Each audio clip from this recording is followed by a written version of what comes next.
So this is my reaction to a DIYer that is installing some wafer lights in his hallway, and I just want to point out a few things he could have done a little easier and then a few things that may not be up to code. So first thing, he's got the lights removed and marking them out. He could have just started the circle at where the truss is.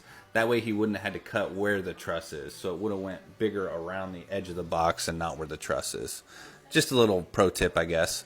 Now he's got the holes cut, headed up to the attic. As you'll see, he's got J boxes. I love that because the box fill would be too much in that LED wafer J box.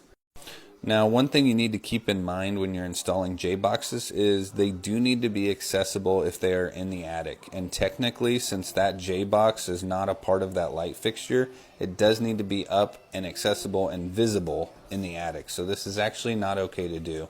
He's got his wires stripped out, cutting. Another thing you want to make sure of is make sure that you have 6 inches measured from the back of the box worth of wire. This is so that you can make changes. It's easy to deal with. Same thing here. That needs to be 6 inches of wire. Now, another thing you'll notice coming up here is he uses these push-in connectors. I am not a fan of those. Those are not Wagos, contrary to popular belief. Those are just regular push-ins. I do not recommend these. They have a lot of issues. I would recommend either wire nuts or Wagos, whichever you can manage. The tape is not necessary. As long as all the wires are inside that connector, it's not necessary at all to tape it.